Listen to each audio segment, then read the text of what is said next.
I'm not the best at anything. I'm not gifted. I'm just driven.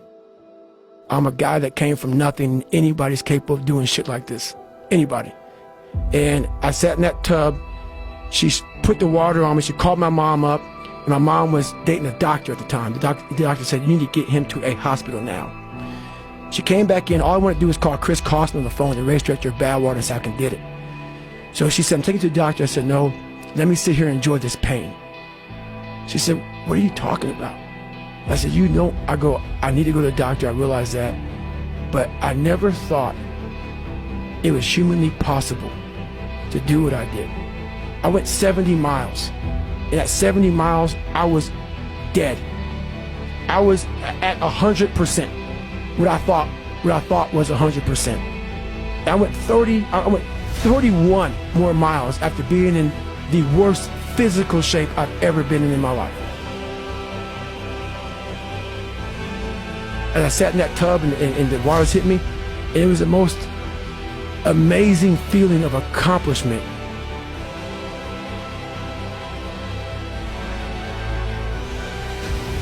I did this. And as crazy as it sounds, it was the most amazing moment of my entire life. To come from this kid who was mentally torturing himself and was tortured, is all to this guy now, who was able to overcome such amazing odds and obstacles.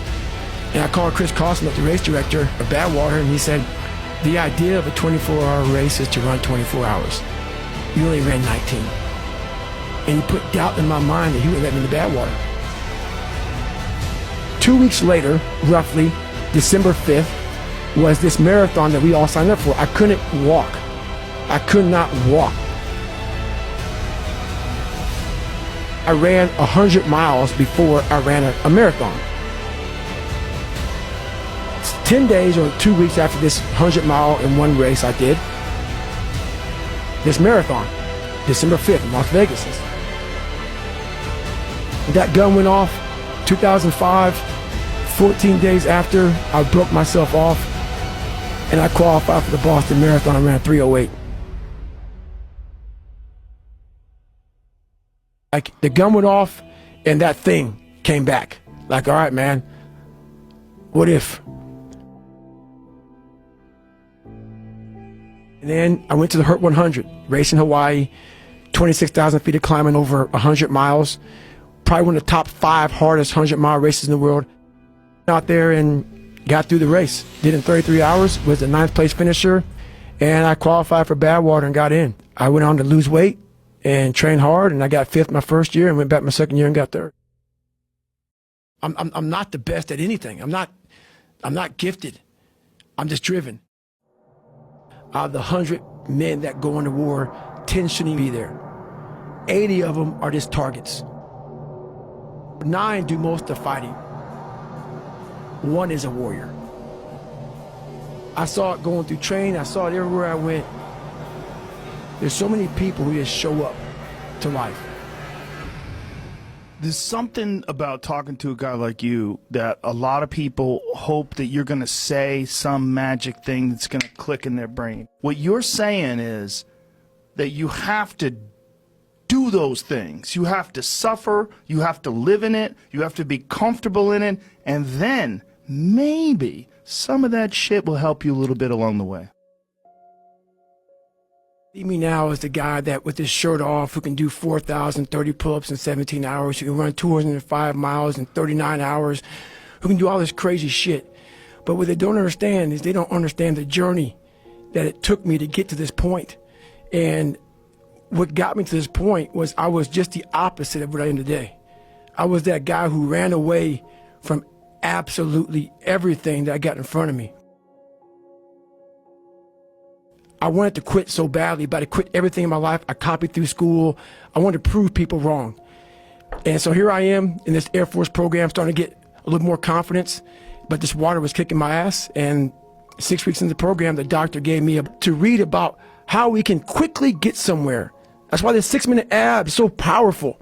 You may get some results from it, but they're not permanent. The permanent result comes from you. I say it all the time. You have to suffer. You have to make that a tattoo on your brain so when that hard time comes again, you don't forget it. I'm trying to find more of myself. And the only way I can find more is to silence the world out as much as I can, because it's getting busier every day. It's getting faster. I put my phone away and I go dark. I go dark a lot, and it's because I have to find out. I'm on a journey of life, and we all have a different journey.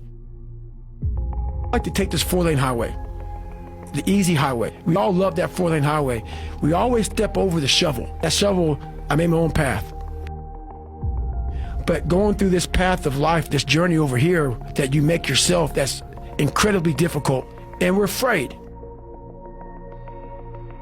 It's easier to accept the fact that I'm just not good enough. You have to go into those dark chambers that we often shut off, and you got to open them up. There's not some easy, lit up, street-like path with nice, smooth roads. That's right.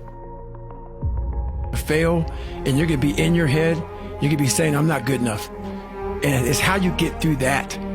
It's how you get through that on a daily basis, when that thing is saying, man, I'm 43, I've done so much. You start to become civilized. The refrigerator gets full, you start making money, and you start, I'm not getting cold anymore, I'm retired. At 40, people shouldn't be playing basketball or football. Or at 43, I'm still putting in 100-mile weeks, still doing thousands of pull-ups, thousands of push-ups, because I'm not allowing myself to become civilized. The worst thing that can happen to a man is become civilized. You want to be uncommon amongst uncommon people, period. You start putting yourself in situations that suck, you'll find yourself. I'm big on being with yourself. I want to be forever proud of who I was as a man and change who I used to be. The liar, the insecure guy, the guy who can, whatever. I want to be proud. If I die now, if I die at 80, if I die at 90, 100, I want to look at myself and say, proud of myself. I believe in patience. I'm a patient dude. I can watch a piece of grass grow for 20 years because I know that it's just how you get somewhere in life. By being that monk-like mentality, being able to watch something grow very calmly, patiently. I can't go any faster. We do that to our brain. We put a governor on our brain. The second we feel pain, discomfort, suffering, all those words that we hate to say because we're in this happy, peaceful world we live in now, we stop. We slow down.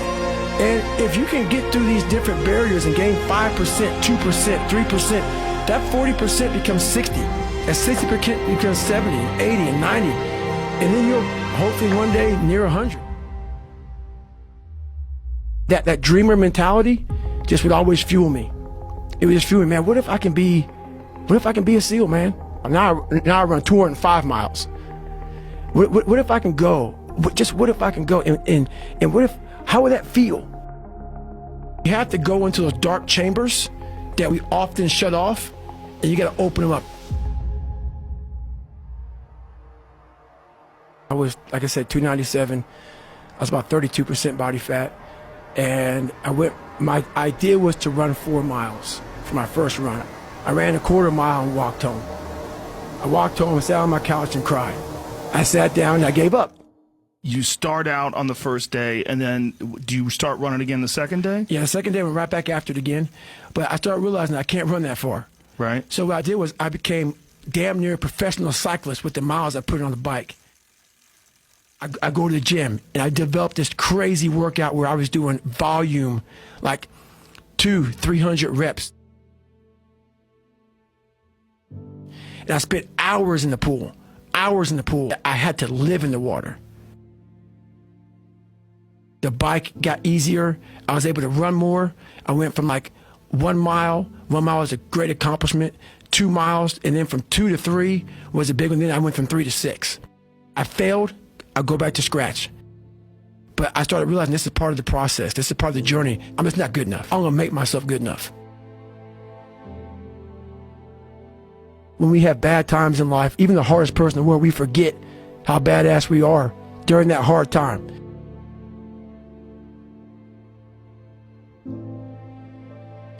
I have a thing where I take a couple seconds to reflect on, hang on, man, you've been through this, you've been through that, you overcame this, overcame that. I don't ever close my mind to the fact that this can be done.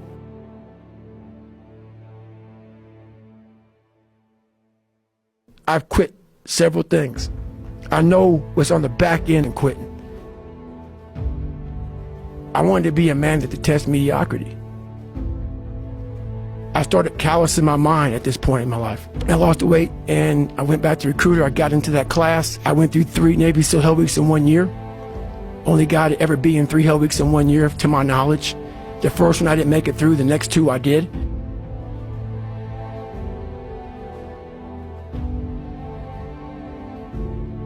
And I started opening different doors that I didn't think were even there, that I didn't think even existed. And the more doors I opened up, the more I started realizing that my potential is damn near endless. I wanted to feel something besides defeat. I wanted to just go the distance. And that going the distance pushed me to a point of where now I go way past. I didn't have a motherfucker come wake me up at 3 o'clock in the fucking morning and say, hey, you gotta get your shit in. I had no trainer. I didn't have a nutritionist. It was the self-discipline that I had to survive, to not survive, I was weak, to thrive. No one said, hey man, you're 297 pounds, man. I want to help you out. I had to overcome, and it self-disciplines everything. And if you don't have it, I don't look at you right, because I know you're capable of more. It's not discipline so much for me. It's all on you. It's all on you. The self part is what's big.